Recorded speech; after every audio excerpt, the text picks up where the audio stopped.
दोस्तों, जैसा कि आप सभी लोग जानते हैं कि 20 जनवरी 2026 यानी मंगलवार को पड़ रही है माघ मास की शुक्ल पक्ष द्वितीया तिथि।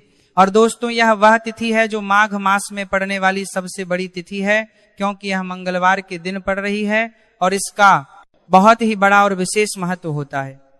पूज्य गुरु जी ने कहा है कि अगर कभी भी मौका लग जाए और माघ महीने की द्वितीया तिथि मंगलवार को पड़ जाए तो आप लोगों को एक छुटकी काला तिल वाला उपाय तो अवश्य ही करना चाहिए। इन दोनों का संयोग बहुत ही कम आता है। इसी के साथ में गुरुजी ने अपनी शिव पुराण कथा में बताया है कि इस दिन आपको एक छुटकी काला तिल वाला उपाय तो आपको अवश्य ही करना चाहिए, क्योंकि ऐसा दिन पूरे साल में सिर्फ एक ही बार आता है। और दोस्तों, आप सभी लोग जानते हो कि मंगलवार द्वितीया तिथि का अगर सबसे बड़ा कोई उपाय है तो वह एक छुटकी काला तिल वाला उपाय है। तो दोस्तों, मंगलवार द्वितीया तिथि के दिन आप लोगों को इस एक छुटकी काला तिल वाला उपाय को जरूर करना है। बहुत सारे लोग होंगे जिन लोगों ने इस उपाय को ना किया हो, मतलब पूरा साल निकल गया, उन्होंने किसी भी दिन इस छुटकी काला तिल वाला उपाय को ना किया हो। पर दोस्तों, आपके पास एक आखिरी मौका बचा हुआ है जो कि 20 जनवरी मंगलवार द्वितीया तिथि के दिन है। इस दिन आप लोगों को इस वाले उपाय को जरूर कर लेना है। भले ही आपने पूरे महीने भर इस उपाय को ना किया हो, पर अगर आपने इस महीने के मंगलवार द्वितीय तिथि के दिन अगर इस वाले उपाय को कर लिया तो आपको इस उपाय को करने का वह फल मिलेगा जिसकी आपने कभी कल्पना भी नहीं करी होगी। इसीलिए आप लोग इस वाले उपाय को एक बार जरूर कर लेना है, ताकि आप लोगों के हाथ से यह मौका ना जा सके और आपको इस उपाय को करने का फल मिल सके। दोस्तों, यह उपाय पंडित जी ने अपनी अभी की ही श्री शिव महापुराण की कथा में बताया है। उपाय को आज है माँ आपको बहुत अच्छे से समझाने वाले हैं। इस वीडियो को देखने के बाद इस उपाय को समझने के लिए आपको कोई और वीडियो को देखने की जरूरत नहीं पड़ेगी। तो चलिए दोस्तों, उपाय को शुरू करते हैं।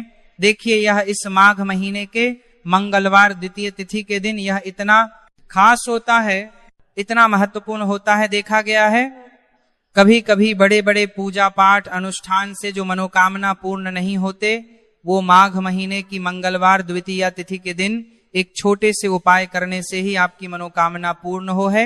और बहुत सारे लोगों ने इसे क्रमास की नहीं होती है, उपाय को किया भी है और उनको इस उपाय को करने का फल भी जरूर मिला है।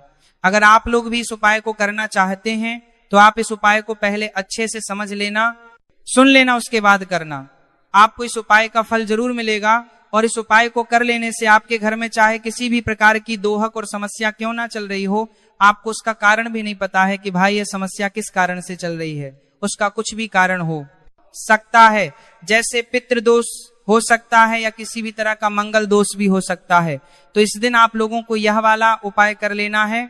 यह एक ऐसा उपाय है जिस उपाय को अगर किसी विशेष दिन पर किया जाए तो भाई उस विशेष दिन का जो है वह तो हमें मिलता ही मिलता है, पर हमने उस दिन पर इस उपाय को किया है तो हमें उससे भी बड़ा फल मिलता है और फल बहुत जल्दी मिलता है, क्योंकि आप इस उपाय को बहुत ही बड़े और विशेष दिन पर रहे हो। तो चलिए अब उपाय के बारे में बात करते हैं, लेकिन उससे पहले आप लोगों को यह जानना आवश्यक है कि आखिर यह उपाय किस समय करना है, किसको करना है और कैसे करना है। तो चलिए हम आगे आपको वीडियो में एक एक करके बता देते हैं। लेकिन उससे पहले अगर आप लोग हमारे चैनल पर पहली बार आए हैं या फिर मेरी आवाज आज पहली बार सुन रहे हैं तो हमारे चैनल को सब्सक्राइब जानकारी बात जरूर कर लेना और इस वीडियो को लाइक करके कमेंट बॉक्स में श्री शिवाय नमस्तुभयम ओम नमः शिवाय जरूर टाइप कर देना। तो दोस्तों, इस एक छुटकी काला तिल वाला उपाय को हमें इस मंगलवार द्वितीया तिथि के दिन कैसे करना है, किसको करना है, किस समय करना है और कहां पर करना है, ये सारे सवालों के जवाब आपको इस वीडियो में मिल जाएंगे। और जो ये वीडियो देखेगा भाई, उसको एक छुटकी काला तिल वाला उपाय जरूर करना चाहिए, क्योंकि इस दिन काला तिल का भी बहुत ही बड़ा और विशेष महत्व होता है। और बात आ जाए एक छुटकी काला तिल वाला उपाय की, तो यह सोने पर सुहागा वाली बात हो जाती है और यह एक बहुत ही बड़ा उपाय हो जाता है इस मंगलवार द्वितीया तिथि का। तो अब दोस्तों, इस एक छुटकी काला तिल वाला उपाय को आखिर करना किसको है, सबसे पहले हम लोग वो बात जान लेते हैं। तो देखो, घर की जो बड़ी माताएं बहनें होती हैं, उन माताओं बहनों में से कोई भी एक बड़ी माता बहन इस वाले उपाय को कर सकती हैं। और दोस्तों, अगर आप तो अपने घर में से सभी सदस्यों को भी इस उपाय को करवा सकते हैं। अगर किसी व्यक्ति की खुद की कोई मनोकामना है, खुद की कोई दुख और परेशानी है जो कि वह अपने लिए ही करना चाहता है, इस वाले उपाय को तो वह खुद अपने लिए भी कर सकता है। बाकी अगर कोई घर में से ऐसा है जो कि अपने पूरे घर परिवार की सुख और शांति के लिए ये वाला उपाय करना चाहता है, तो भाई वह भी करना चाहता है, सकता है, उसमें भी कोई दिक्कत वाली बात नहीं है। कहने का मतलब है कि इस उपाय को हर एक सदस्य भी कर सकता है और पूरे घर परिवार के सदस्य के लिए घर की बड़ी माताओं बहनों में से कोई एक माता बहन भी कर सकती है। माताएं बहनें अगर घर में उपस्थित ना हो या वह यह वाला उपाय ना कर पा रही हो, तो फिर घर का कोई बड़ा सदस्य भी इस एक छुटकी काला तिल वाला उपाय को कर सकता है, चाहे फिर वह पुरुष ही क्यों ना हो, उसमें कोई भी दिक्कत वाली बात नहीं है। उसके बाद में दोस्तों जो अगला प्रश्न निकल आता है वो यह आता है इस उपाय को लेकर कि आखिर इस उपाय को हमें किस समय करना है, सुबह के समय करना है कि शाम के समय करना है। तो देखो, इस वाले उपाय को आप लोग सुबह के समय भी कर सकते हो और शाम के समय प्रदोष काल में भी करना है सकते हो। अब अगर आप पूछो कि भाई साहब सबसे उत्तम समय कौन सा रहेगा इस छुटकी काला तिल वाला उपाय को करने का, तो हम आपसे बस यही कहेंगे कि इस उपाय को आप सुबह के समय करेंगे तो ज्यादा बेहतर होगा। बाकी अगर प्रदोष काल शाम के समय भी करेंगे तो भी अच्छा होगा, उसमें कोई भी दिक्कत वाली बात नहीं है। तो अब दोस्तों जो अगली सबसे बड़ी और महत्वपूर्ण बात आती है वह यह आती है कि सुबह अगर हम उपाय को करेंगे तो हमें कितने बजे से लेकर कितने बजे तक के बीच में करना है, और शाम के समय प्रदोष काल में करेंगे तो हमें कितने बजे से लेकर कितने बजे के बीच में करना है। तो देखो, सुबह जितनी जल्दी हो सके आप उपाय को करने की कोशिश करना कि अगर किसी कारणवश लेट भी हो जाओ, थोड़ी देर भी हो जाए, तो 10 या 11:00 बजे तक भी आप उपाय कर लेना और 12:00 बजे से ज्यादा देरी ना हो, ठीक है, इस बात का ध्यान रखना। उसके बाद में दोस्तों अगर शाम के समय प्रदोष काल की बात करें, प्रदोष काल का जो समय है होता है वो शाम के 6:00 बजे से शुरू हो जाता है। मतलब शाम के 6:00 बजे से लेकर 7:00 बजे के बीच का जो समय होता है, यह समय प्रदोष काल का समय होता है। तो आप उपाय को 7 या 8:00 बजे के बीच में भी कर सकते हो। मतलब शाम के 6:00 बजे से रात 8:00 बजे के बीच में आप कभी भी इस वाले उपाय को कर सकते हो, उसमें कोई भी दिक्कत वाली बात नहीं है। देखिए, यदि आपके जीवन में संकट बहुत ही अधिक चल रहे हो, समस्याएं बहुत ही अधिक चली हो, एक एक रूप खर्च करने आपको बस ओढ़ रहा है, भूमि से जुड़ी हुई कोई भी समस्या हो या फिर आपका विवाह से जुड़ी हुई कोई भी समस्या हो या आपके व्यापार से जुड़ी हुई कोई भी समस्या हो, तो आपकी यह सारी समस्या इस मंगलवार द्वितीय तिथि के दिन समाप्त होने वाली है। तो चलिए दोस्तों जानते हैं उस विशेष उपाय के बारे में। देखिए, इस वीडियो में हम पूज्य गुरुजी द्वारा बताए गए 3 बहुत ही चमत्कारिक उपायों के बारे में जानेंगे।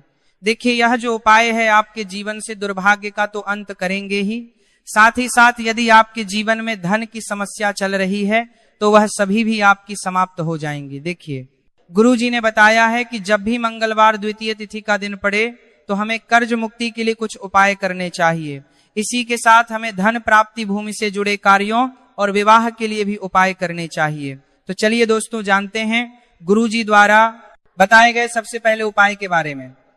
देखिए, यह उपाय विशेषकर उन लोगों को करना है जिनकी भूमि से जुड़ी कोई भी समस्या चल रही हो, यानी कि उनकी भी जमीन से जुड़ी हुई समस्या चल रही है, यानी कि जो लोग मकान खरीदना चाहते हैं या फिर उनका खेत से जुड़ा कोई भी केस चल रहा है, या फिर जिनके भी विवाह में विलंब हो रहा है, या फिर जिन भी लोगों के जीवन में कर्ज बहुत ही अधिक बढ़ने लगा है, कर्ज जो है वह चुका नहीं पा रहे हैं, तो गुरुजी ने कहा है कि ऐसे लोगों को ये उपाय करना चाहिए। देखिए, इस उपाय के लिए आपको थोड़े से काले तिल ले लेने हैं।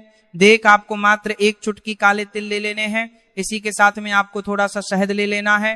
फिर सबसे अंत में आपको 1 लोटा शुद्ध जल ले लेना है। तांबे के पात्र के अंदर आपको अपने घर से शुद्ध जल ले लेना है। आप और इन सभी सामग्रियों को आपको लेकर के पहुंच जाना है भगवान शिव के मंदिर में। देखिए, पूज्य गुरुजी ने बताया है कि इस उपाय को आप सुबह से लेकर के शाम तक किसी भी समय में कर सकते हैं। देखिए, मंदिर पहुंचने के आप जो काले तिल लेकर के गए थे उनमें आपको थोड़ा सा शहद लगा लेना है। देखिए, आप जो शहद लेकर के आए हैं उस शहद में आपको यह काले तिल अच्छे से डुबो देना है।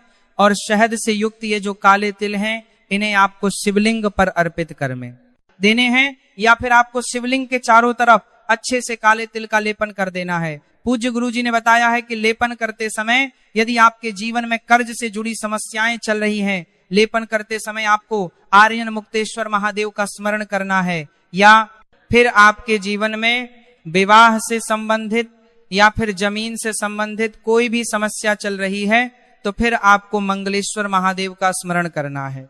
इसके बाद जो आप जल लेकर के आए हैं उसे आपको धीरे धीरे शिवलिंग पर अर्पित कर देना है, तथा आपको लगातार शिव महापुराण के मूल मंत्र श्री शिवाय नमस्तुभयम इस मंत्र का जाप करते रहना है। पूज्य गुरु जी ने बताया है कि सिर्फ एक मंगलवार द्वितीय तिथि यह उपाय करके देखना, और आप स्वयं देखेंगे कि 2 से 3 महीने के अंदर आपके जीवन से जुड़ी हुई जो भी समस्याएं हैं, बस सभी समस्या बहुत ही जल्द महादेव की कृपा से दूर होने लगेगी। तो दोस्तों, इस प्रकार से आपको यह पहला उपाय ना है। अब हम जानते हैं दूसरे विशेष उपाय के बारे में। देखिए, इस उपाय के लिए आपको एक प्यारी सी बेलपत्र ले लेनी है। इसी के साथ में 1 लोटा शुद्ध जल लेना है तांबे के पात्र के अंदर, और इसी के साथ में आपको थोड़ा सा शहद ले लेना है। देखिए, मंगलवार का दिन है, और मंगलवार द्वितीय या तिथि के दिन यदि हम शहद का उपाय करते हैं तो इससे महादेव हमसे बहुत ही अधिक प्रसन्न होकर हमारी मनोकामना को परिपूर्ण करते हैं। देखिए दोस्तों, यदि आपको बेलपत्र नहीं मिल पाती है तो आप भगवान शिव के शिवलिंग पर जो बेलपत्र छड़ी हुई होती है उसे शुद्ध जल से धो करके उसका उपयोग कर सकते हैं। तो इन सभी सामग्रियों को आपको भगवान शिव के मंदिर में लेकर के पहुंच जाना है। गुरु जी ने कहा है कि इस उपाय को भी आप सुबह से लेकर के शाम तक किसी भी समय में कर सकते हैं।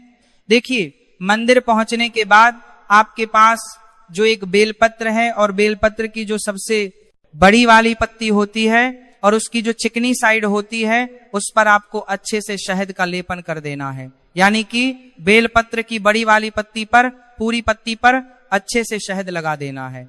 अब देखिए, ये जो बेलपत्र है इसे आपको अपने सीधे हाथ की हथेली पर रखना है, और आपके जो भी कार्य अटक रहे हैं, देखिए बहुत से लोग ऐसे होते हैं जो अपने नौकरी को प्राप्त करने के लिए सालों से तैयारी करते हैं, लेकिन उनको नौकरी नहीं प्राप्त हो पाती है। बहुत से ऐसे लोग होते हैं जो बहुत ही मेहनत करते हैं, धन भक्ति के लिए बहुत अधिक प्रयास करते हैं, लेकिन फिर भी उनको धन प्राप्त नहीं हो पाता है।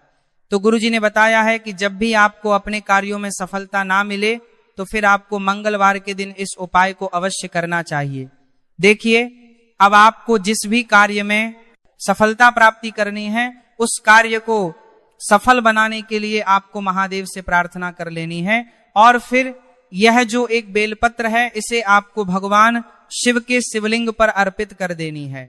देखिए, बेलपत्र की चिकनी साइड जिस पर आपने शहद लगाए हैं वह शिवलिंग से स्पर्श रहेगी, और इसकी जो डंडी है वह आपको जलाधारी की ओर रखनी है। इस प्रकार से आपको यह बेलपत्र अर्पित कर देनी है।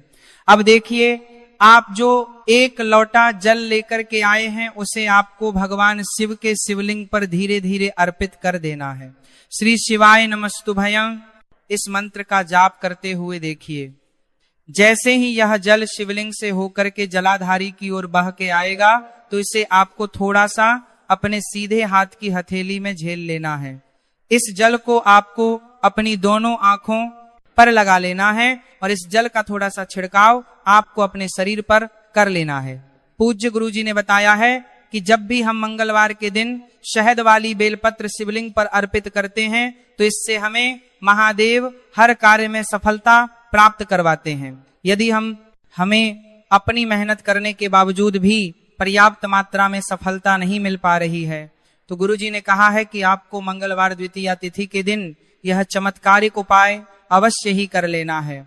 अब दोस्तों, हम जान लेते हैं गुरुजी द्वारा बताए गए तीसरे विशेष उपाय के बारे में। देखिए, इस उपाय के लिए भी आपको मात्र 1 लोटा शुद्ध जल ले लेना है तांबे के पात्र के अंदर। फिर इसी के साथ में आपको एक प्यारी सी बेलपत्र ले लेनी है। बेलपत्र आपको ध्यान की गई थी, रखना है कि कैसे भी कटी हुई खंडित नहीं होनी चाहिए। अब देखिए, मात्र 2 सामग्री लेकर के आपको भगवान शिव के मंदिर में पहुंच जाना है।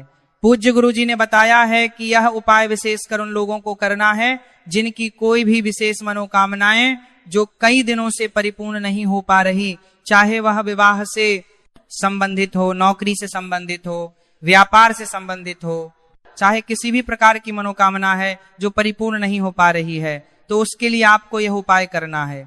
देखिए, इस उपाय को भी आप सुबह से कि शाम तक किसी भी समय में कर सकते हैं।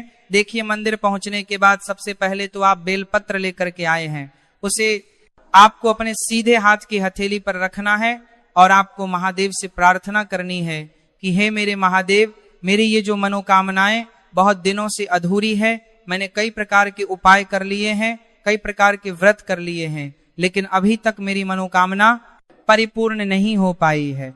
तो उस मनोकामना को परिपूर्ण करने के लिए प्रार्थना करनी है और यह एक बेलपत्र आपको शिवलिंग पर अर्पित कर देनी है। देखिए, बेलपत्र की जो चिकनी साइड है वह शिवलिंग से स्पर्श रहेगी और इसकी जो है वो आपको जला